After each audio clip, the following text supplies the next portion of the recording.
There's no elegant way to say this. I fell in love with a married woman. I wasn't a homewrecker. No smirking villain with a leather jacket and an evil master plan. I was a 38-year-old history teacher with a stable job, a receding hairline, and furniture that came with assembly instructions. Her name was Elise. She walked into my night school class like she'd wandered in by mistake. It was Intro to European Monarchies, a class usually filled with retirees or insomniacs. Elise was either. Sharp eyes, calm energy, blouse ironed. She took notes. Stayed after to ask questions, real ones, not the, "Will this be on the test?" kind. We talked. Then talked more. Then had coffee. She wore a ring, and I respected that. I never crossed the line. Until she did. One evening after class, we were talking about Queen Victoria's endless mourning, and she just said it, like a confession wrapped in history. "I think I'm stuck in my own version of grief." I didn't ask. But she kept going. Her marriage? Already over. Doug, her husband, hadn't touched her heart or her hand in years. Their daughter, Ava, was 17, angry, and laser-focused on blaming Elise for everything. Elise said she felt like a ghost, visible, but not seen. I told her she deserved better. A few weeks later, she told Doug she was leaving. A few weeks after that, she moved in with me. Cue the meltdown. The Instagram post came first, a moody selfie of Ava with the caption, "You stole my mom." I didn't reply. Neither did Elise. But she cried in the bathroom that night. For a long time. I thought things would calm down eventually. I figured once Ava saw we weren't some scandal, she'd understand. Or at least tolerate us. Spoiler, she didn't. We invited her over for dinner, neutral territory, peace offering. I cleaned the apartment. Bought her favorite snacks. Tried to make it feel safe. She arrived late. Didn't say hi. Dropped her bag like she was inspecting a crime scene. Then, "So this is where you moved?" Elise smiled gently. "It's small, but it's ours." Ava turned to me. "Do you even own a plant?" It wasn't a question. More like a weird insult. I ignored it and made tacos. Elise said they were her favorite. Ava didn't eat. Instead, she blasted TikToks at full volume while Elise tried to start a conversation. I saw Elise wince. Saw her shoulders tense. Finally, she tried. "Honey, could you? I don't owe you anything," Ava snapped. "You abandoned us for this loser." Elise looked like she'd been slapped. I kept my voice calm. "I know this is hard. But your mom didn't stop loving you. You think this is a joke?" Ava shot back. "You think stealing someone's mom is funny?" That's when she stood up and shouted it loud enough to shake the dishes. "You stole my mom!" Then she left. Just like that. Slammed the door behind her like a courtroom drama. Elise sat at the table for a while, staring at the untouched plate across from her. We washed dishes in silence. She didn't say anything at first. Then, softly, "I don't think she's ever going to forgive me." I wanted to say, "She will." But I wasn't sure anymore. Instead, I said, "If me being here is making it worse, I can leave." She shook her head. "No. You've done nothing wrong." But the tired look in her eyes said something else. And that night, while she slept beside me, I lay awake knowing exactly what I needed to do. Not to punish her. Not out of guilt. But because someone had already made up their mind about me, and Elise hadn't yet realized what it would cost her to defend me. I didn't pack much. Just what I came with. 3 shirts, 1 laptop, my ancient coffee maker, and the beat-up paperback copy of The Count of Monte Cristo I never actually finished. It felt poetic, in a sad, overthinking kind of way. I left Elise a note on the kitchen counter. Not giving up. Just giving space. I thought about writing more. Something emotional. Something that would soften the blow. But anything more would have felt manipulative, like a guilt trip disguised as poetry. Elise didn't need that. She needed room to see clearly. When I closed the door, I didn't expect her to come running after me. And she didn't. Not that morning. Not the next one. But at 2:13 a.m. On the third night, my phone lit up with a single message. She's smiling. I'm not. I stared at it for 10 minutes before putting the phone down. She didn't follow up. I didn't reply. I moved back into my old apartment. The one I never fully left. I hadn't even taken my posters off the wall. My landlord was thrilled, probably because I still owed him for 2 months of storage rent. Everything smelled like dust and unresolved dreams. I unpacked in under 10 minutes. The silence hit louder than I expected. No hum of Elise's hairdryer. No clinking from her nightly tea ritual. No off-key humming while she folded laundry like it was a sacred art. Just me. And the faucet that still dripped. I stared at the ceiling for hours. I didn't cry. But I did talk, to the ceiling, to the universe, to no one in particular. Hope you're happy now, Ava. I muttered. You win. Back at Elise's place, well, our old place, things didn't go as smoothly as Ava must have imagined. Because when you win a war by driving someone away, you still have to live in the ashes afterward. I didn't see it myself, but Elise told me later what happened the morning she woke up and I was gone. She came into the kitchen, saw the note, and stood there for 20 minutes holding it. Then Ava walked in pajamas, smug and self-satisfied, and said, "Guess he couldn't handle it." Elise didn't yell. Didn't even look at her. Just walked past her. Sat on the balcony. And didn't speak for an hour. Later, when Ava tried to talk, Elise interrupted with, "You didn't get your mom back. You just made her quiet." Oof. That line hit me harder than I expected when she told me. Not because it was dramatic, but because it was true. For the next few days, I stayed busy being numb. Went back to teaching. Smiled at my students like my insides weren't made of broken light bulbs. Even got invited to a staff birthday lunch. Sat there eating cold lasagna while everyone laughed at inside jokes I'd missed. One of my coworkers, Gerald, leaned in and said, "You look like you just buried a dog and didn't tell anyone." I blinked. "Thanks, Gerald." He nodded, sipping a Diet Coke. "Just sayin'. You want to talk, I got tequila in my trunk." That was the nicest thing anyone said to me all week. Then, on Sunday, Elise called. Not text. Not voicemail. A real call. I hesitated before answering. Let it ring 4 times. But when I picked up, she was already mid-sentence. "I know it's unfair. I know I made you carry too much." She sounded raw. Like her voice had scraped against 1,000 unspoken apologies. "I'm not asking you to come back," she said. I want you to know you weren't wrong. About any of it. About her. About me." Silence. Then she added, "You were the only one trying to build something real. It wasn't a grand speech. It didn't come with flowers or background violins. But it cracked something open in me. I didn't say much. Just one word. Yeah." And she whispered, "I miss your coffee." That's when I almost lost it. Because Elise never complimented my coffee. She said it tasted like a mistake with caffeine. So that meant everything. I didn't go back that night. I didn't pack a bag. But I did put the Count of Monte Cristo on my nightstand again. Because somewhere, deep down, I had a feeling this wasn't over. Not by a long shot. Ava thought things would go back to normal. She really did.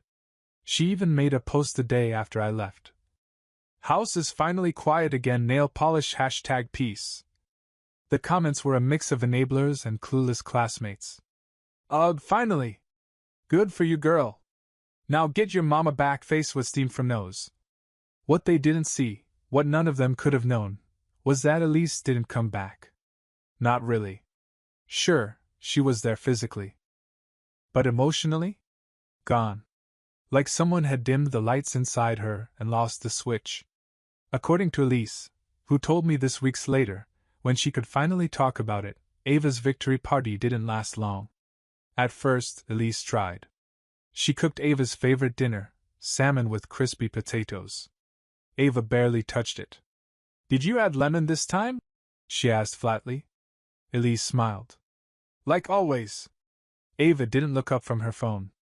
Tastes weird. Next night, Elise invited her to watch their old comfort show. Something they used to binge together when Ava was younger. Why are you pretending everything's okay? Ava said. Elise blinked. I just thought we could reconnect. Ava shrugged. I don't want to reconnect. I want things to go back to how they were before you ran off with that guy. Elise didn't reply. Just stood up, turned off the TV, and went to bed. That was the first night Ava ate cereal for dinner. It wouldn't be the last. Meanwhile, on my side of town, things were still hollow. I didn't miss the chaos. Or the drama. But I missed Elise in the tiny, stupid ways. Like how she used to leave little sticky notes on the bathroom mirror. Wear the blue tie. You look hot in it. Remember, kings get beheaded. So be nice today. Or how she always added a ridiculous amount of cinnamon to oatmeal and called it personality seasoning. I missed the way she folded her arms when she was annoyed but trying not to smile. I missed the way she took up space, not loudly, but confidently. It wasn't about being in love with some fantasy woman. I was in love with her, the woman who cried during documentaries and cursed at printers. And I knew, deep down, Ava didn't hate me. She hated what I represented. That her mom could be happy without her. That her mom could choose herself. 2 weeks passed before I saw Elise again. I was walking home from the grocery store, trying to juggle a bag that had just split down the side, because paper bags are a lie, when I saw her sitting on the bench across from my apartment. Hair pulled back. No makeup. Wearing that giant cardigan she used to steal from me. She stood when she saw me. Your oat milk's dripping, she said softly. I looked down. It was. I also lost the eggs, I replied. A pause. Then she smiled. Wanna talk? She asked. Only if you promise not to blame me for the oat milk. We sat in silence for a bit. She didn't look sad. Just weathered. Like someone who'd spent too many days trying to hold up a crumbling ceiling. I thought if I stayed, she said, Ava would come back. Did she? She's physically there. But it's like living with a very bitter ghost. I nodded slowly. She's still 17. Elise snorted. That's no excuse. I was 17 once. I didn't declare emotional war on my mom's boyfriend. I smiled. Were you also queen of petty Instagram captions? She's got a whole fan club, by the way. They call me Elise the Betrayer. Catchy. She didn't laugh. Instead, she looked at me and said, You leaving didn't break me. But it broke something between me and her. That hit harder than I wanted to admit. Because I never wanted Elise to lose her daughter. I just didn't want to be treated like a landmine for existing.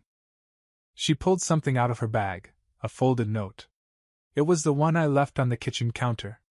Not giving up. Just giving space. She smoothed it out on her lap like it was some ancient artifact. I've read this 20 times, she said. I still don't know what you meant. I looked at her for a long time. Then answered. It meant I love you enough not to make you choose. She swallowed hard. I'm tired of choosing, she whispered. And that's when I knew. She finally saw it. That Ava hadn't forced me out. Elise had let me go. And now she wasn't sure how to get me back. After our bench conversation, Elise didn't move in with me. She didn't run back with a suitcase and a dramatic kiss like some rom-com ending. Instead, she went home. To her daughter. To the apartment with the now stale salmon and the passive-aggressive silence. But something was different. She didn't tell Ava she'd seen me. Didn't announce that she was rethinking everything. She just stopped chasing. It started small. No more. Let's do dinner. Texts. No more effort to guess what Ava might be in the mood for. Just 2 separate dinners made at the same time, one plated, one boxed. Ava noticed. Oh, we're doing separate meals now, she said one evening. Elise didn't look up from her plate. We've sort of been doing that already. Ava rolled her eyes. Cool. Passive aggression. Classic mom move. Elise didn't respond. Didn't flinch. Didn't argue. Just ate her roasted veggies in peace. And that silence? It rattled Ava more than any fight ever had. Next came the calendar. Elise had always scheduled her life around Ava: school events, exams, dentist appointments she wasn't even invited to anymore. Now, she bought tickets to an art show on a Wednesday night. By herself. Didn't mention it until Ava walked in and found her putting on mascara. "Where are you going?" Ava asked, suspicious like Elise was sneaking out of her own house. "El Greco exhibit." Ava blinked. "Seriously?" Elise smiled. "Seriously. You hate museums." I used to say that because no one else wanted to go. Then she picked up her purse and left. No follow-up. "No, I'll be back by 10. Just gone. I found out about all this from Elise herself, 2 weeks after that bench talk, when she invited me over for coffee. "I don't know what I'm doing," she admitted, pouring way too much creamer into my cup like always. "But I know I'm tired of negotiating my presence in my own life." I watched her move around the kitchen. Slower. Softer. She looked lighter. Not happy. But less burdened. "She still slams the door," Elise added. "Still makes jabs. Still talks about Doug like he's a war hero who survived being married to a witch." She sat across from me. "But now?" I just let her. I raised an eyebrow.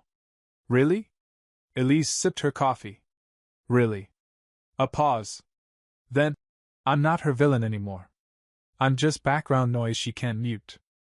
That should have been heartbreaking. But weirdly it wasn't. It was clarity. Meanwhile, Ava started noticing the shift. Noticed her mom was reading again. Cooking weird things like mushroom risotto and Moroccan chicken, things Ava wouldn't touch with gloves on. She noticed the laughter too. Not between them, but through the wall. Elise had started calling her sister again. Started texting old friends. Started being someone again, outside of being mom. Ava didn't know what to do with that. She couldn't yell about it. Couldn't throw a tantrum over her mom, living. So she tried sarcasm. "Midlife crisis? Is that what this is?" Elise just nodded. "Possibly. But the good kind. Should I be worried you're gonna buy a motorcycle?" I was thinking more like a kayak. Gross. And still, Elise didn't fight. Didn't explain. Didn't overparent. She just kept living. A week later, Elise called me again. "Want to grab lunch?" she asked. We met at a place that had exactly 3 items on the menu and chairs made from reclaimed church pews. Very on brand.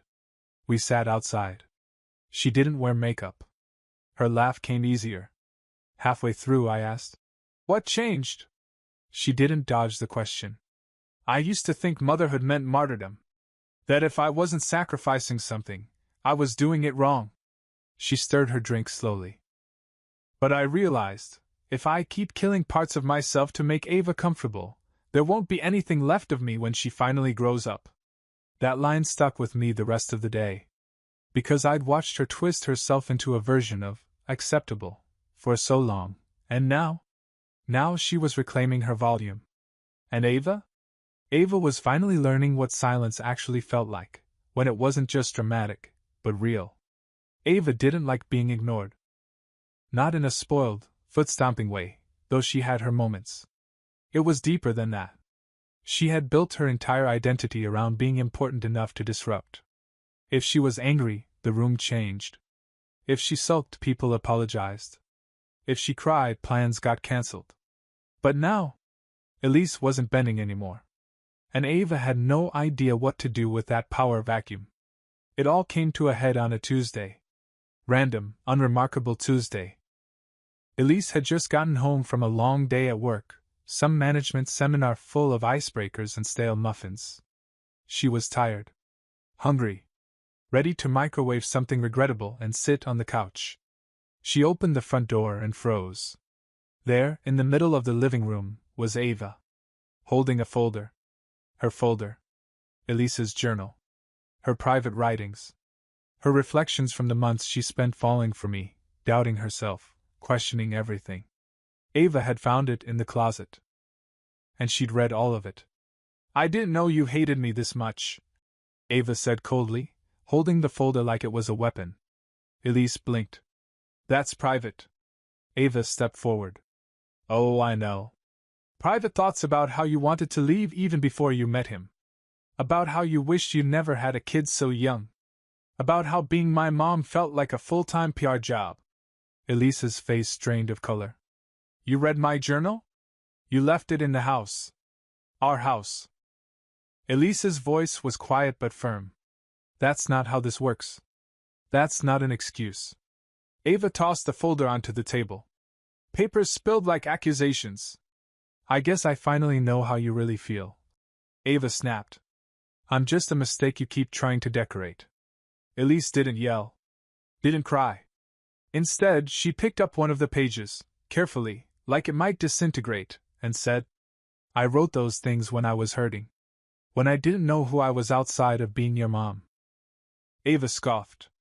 So it's my fault you were miserable? No, Elise said softly. It's my fault I let being your mom be the only part of me that existed. That silenced the room. Ava didn't know how to fight that. She stood there, blinking, like someone just pulled the ground out from under her. You're blaming me, she said, but the venom was gone. I'm holding myself accountable. Elise corrected. Because I raised you to believe I didn't need boundaries. That I didn't need privacy. That love meant being available to you 24/7, no matter the cost. She met Ava's eyes. And that wasn't love. That was erasure. Ava's lip quivered. And then, the voice cracked. So what now? She whispered. Elise sat down on the couch. I don't know. But I do know this. I won't keep performing motherhood like it's a punishment. I love you. Always have. But if you can't see me as a human being, then we're not a family, we're a hostage situation. Ava didn't storm off. She didn't scream. She just left. Quietly.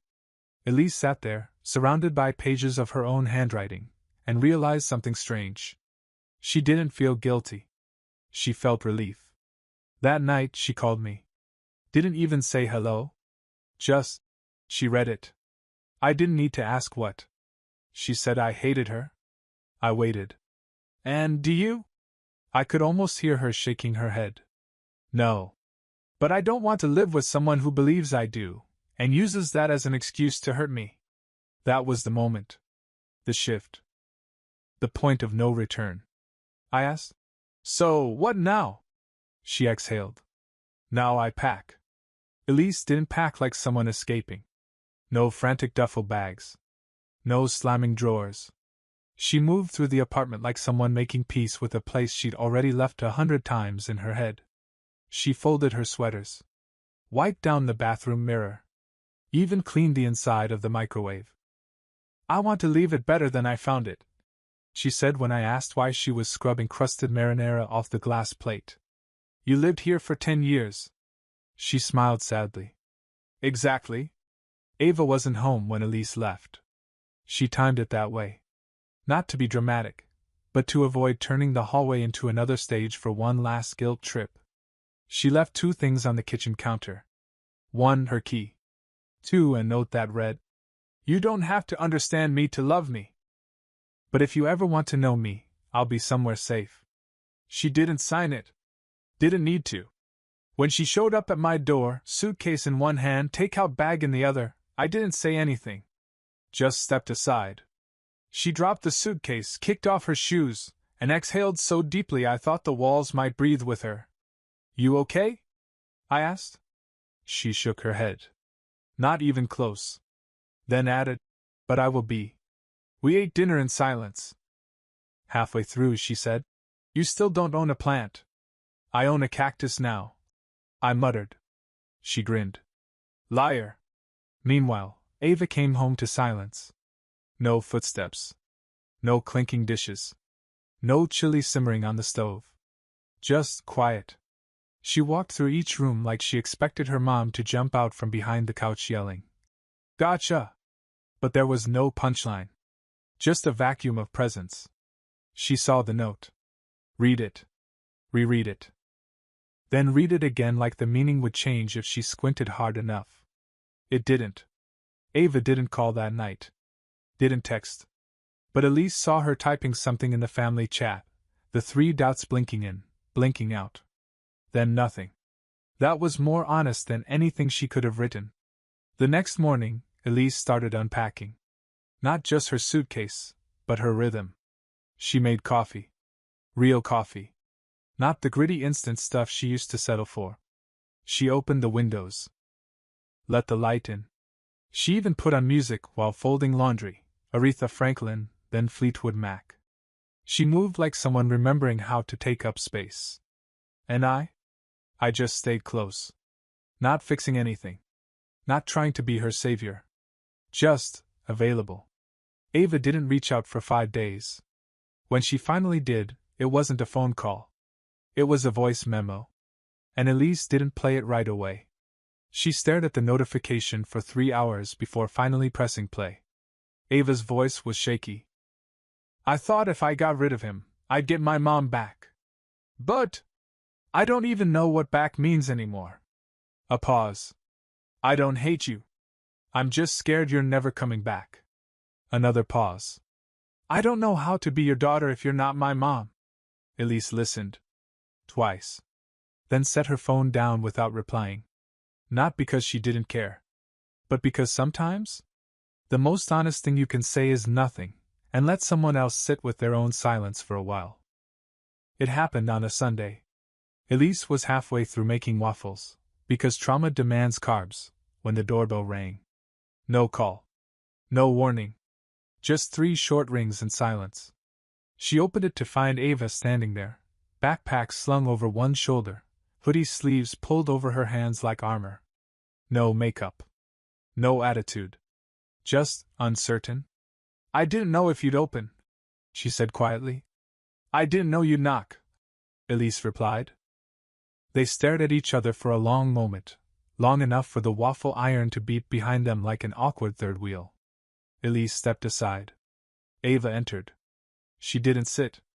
Didn't wander the apartment, didn't comment on the plants or the framed picture of Elise and me in front of a food truck from 6 months ago.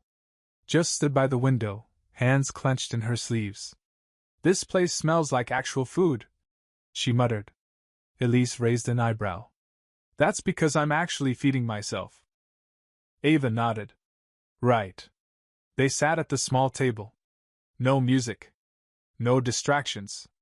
Just 2 people who used to be mother and daughter, trying to figure out what they were now. I didn't come to yell, Ava said. I didn't invite you to. Ava swallowed hard. I read the journal because I wanted proof. Of. I don't know. That you were wrong. That you regretted everything.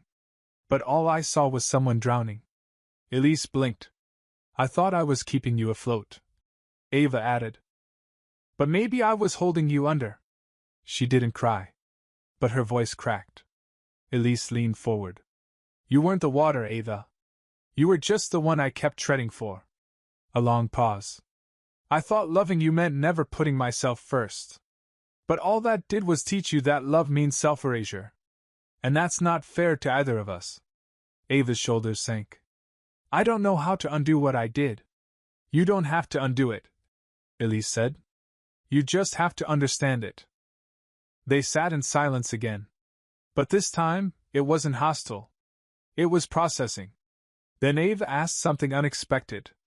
Do you love him? Elise didn't flinch. Yes. And does he love you? Unconditionally. Ava didn't nod. Didn't argue. She just stared at her hands. I think I hated him because he made you happier than I ever could. Elise looked at her. Really looked. Honey, she said gently, it was never your job to make me happy. You're not a substitute for a partner. You're not a placeholder for purpose. Ava bit her lip. You don't hate me, do you? No, Elise said. But I did resent who I became around you, because I let myself become invisible. And when he saw me, really saw me, I realized what I'd been missing. Ava nodded. Then asked, Are you coming back? Elise took a breath. No. That word hung in the room like a dropped glass. I'm not going back to that version of myself, Elise clarified. And if I live in that house again, I'll become her. And I don't want to. Ava blinked away a tear. So that's it. Elise stood and walked over. Placed a hand gently on her daughter's shoulder. No, baby. That's beginning again. But this time, without pretending. They didn't hug. Not right away. But when Ava left 2 hours later, she turned back at the door and said, Maybe next Sunday? Elise smiled. Maybe bring waffles. 2 weeks later, Ava visited again. No drama. No folded arms. Just her, showing up. She brought croissants this time. They sat on the balcony, barely talking. Elise watered her plants. Ava scrolled quietly, occasionally asking random questions. What's that one called? Snake plant? It's kinda ugly. Thanks. It's thriving. For once, the silence between them wasn't angry. Just human.